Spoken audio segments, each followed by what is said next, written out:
Welcome to back my YouTube channel educational Krida changing the way of learning. स्वागत है आप सभी लोगों का आपके अपने यूट्यूब चैनल एजुकेशनल क्रीड़ा में। दोस्तों, जैसा कि आप सभी लोगों को पता है, आज आप सभी लोगों का अभ्यास नंबर 59 और अभ्यास नंबर 60 का डिक्टेशन 100 शब्द प्रति मिनट की गति से डिक्टेशन दिया जाएगा। तो आप सभी लोग रेडी रहें और आप सभी लोगों का एग्ज़ाम भी बहुत ही क्लोज ही है।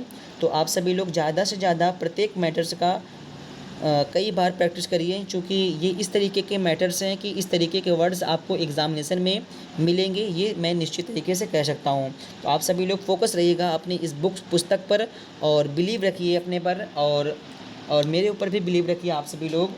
चूँकि आप सभी लोग बिलीव रखेंगे, भरोसा रखेंगे, तो निश्चित ही है आप सभी लोगों को कुछ ना कुछ मिलेगा और सफलता भी आपको अवश्य ही मिलेगी। तो चलिए ज़्यादा टाइम न लेते हुए डिक्टेशन को करते हैं स्टार्ट।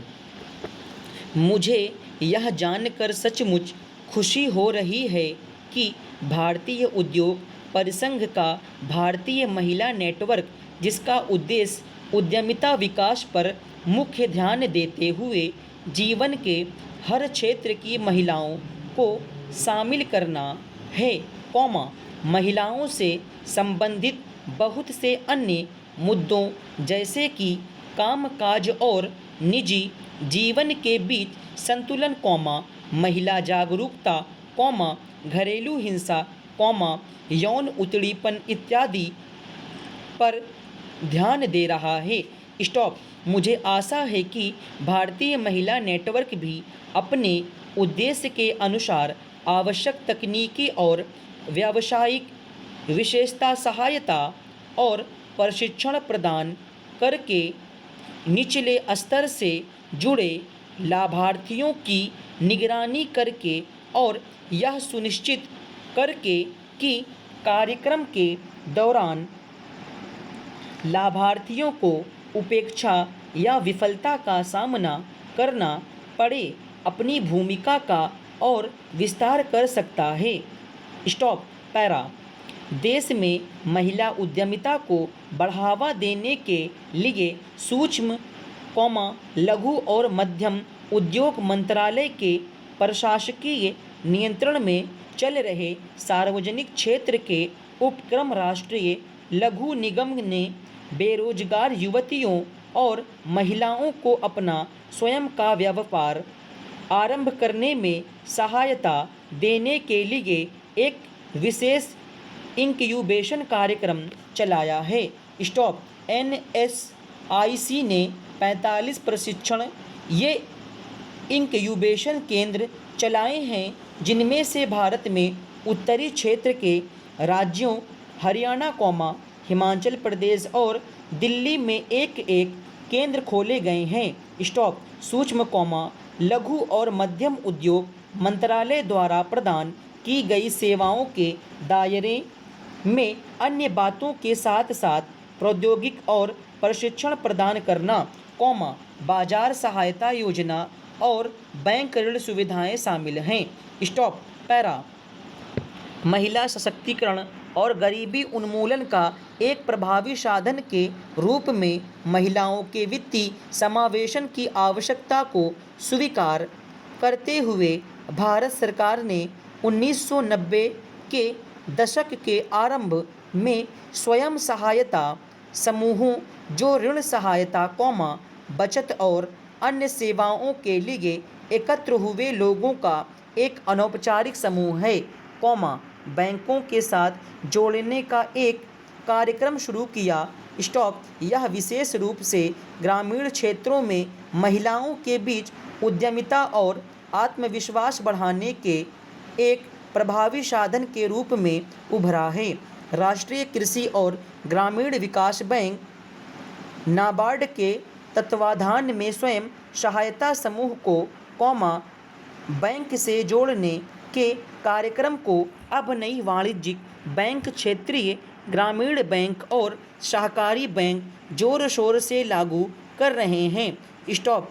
बाद में नाबार्ड ने स्वयं सहायता समूहों और सूक्ष्म वित्त संस्थाओं का वित्त पोषण करने हेतु बैंकों को पुनर्वित्त सहायता देने की नोडल जिम्मेदारी संभाल ली।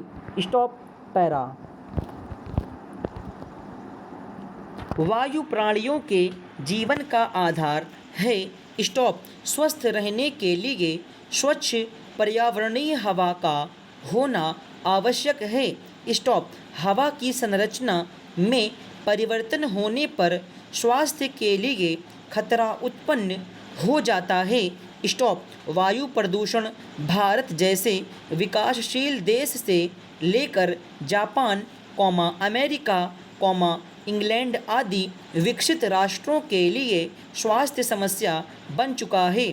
स्टॉप। भारत को भोपाल गैस कांड 1984, मलेशिया एवं इंडोनेशिया के जंगलों में लगी आग से उत्पन्न धुआं 1997 आदि वायु प्रदूषण के प्रलयंकारी उदाहरण हैं। स्टॉप। पृथ्वी सम्मेलन की विषय सूची में वायु प्रदूषण का महत्वपूर्ण स्थान रहा है। स्टॉप। वायु प्रदूषण श्वसन, तंत्रिका तंत्र के रोग, हृदय रोग, क्षय रोग इत्यादि बीमारियों के लिए उत्तरदायी है। स्टॉप। पैरा।